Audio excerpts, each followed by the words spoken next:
भागा जी कोणासाठी नेतेस हे? ते एका नगाबाईस आहे. ते मी नेते. हवं तुम्ही कशाला आम्ही हाय नव. हे इथे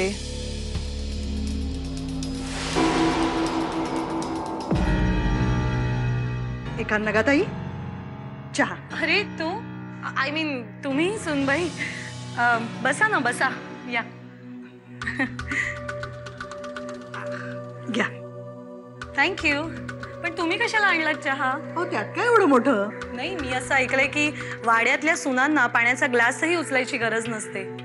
नाही गरज नसतेच, पण मनापासून इच्छा असेल तर काही खास व्यक्तींसाठी काही गोष्टी करायला आवडतात आम्हाला.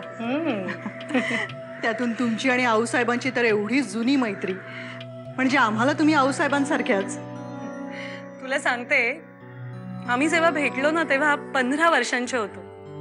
कौशीला म्हणजे तुमच्या आऊसाहेबांना ज्योतिषशास्त्राची अत्यंत आवड. मलाही आवड होती थोडीशी. आम्ही दोघी एकाच गुरूंकडे शिकलो. तिथेच आमची पहिली भेट झाली. पुढे 19 वर्षांची झाली ती तेव्हा पुरुषोत्तमरावांकडून पत्रिका बघण्याचं बोलावणं आलं तिला. त्यानंतर आमची ताटातूट झाली. मग माझंही लग्न झालं. मग मी परदेशात गेले. पण तुला सांगते खरी मैत्री असते ना ती टिकतेच. म्हणूनच कौशीसारखी आपली जवळची माणसं आणि आपली माती यांच्याचमुळे मी पुन्हा या देशात आले. नवरा गेल्यानंतर इथेच आले ना का मी परत. अगदी योग्य केलं तुम्ही. पण तुमच्या मुलीचं काय म्हणणं आहे याबद्दल?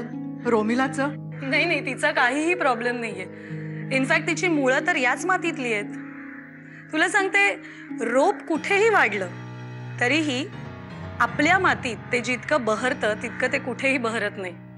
आणि तशी ती माझ्या शब्दाबाहेर नाहीच आहे. तसे संस्कारच केलेत मी तिच्यावर. अरे वा छान.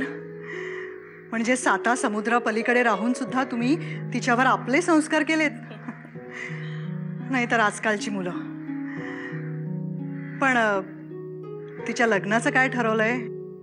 नाही म्हणजे तिच्यावर आपले संस्कार आहेत वगैरे सगळं ठीक आहे, पण नाही म्हटलं तरी तिची लाईफस्टाईल, तिच्या आवडीनिवडी, तिच्या सवयी हे सगळं वेगळंच असणार ना.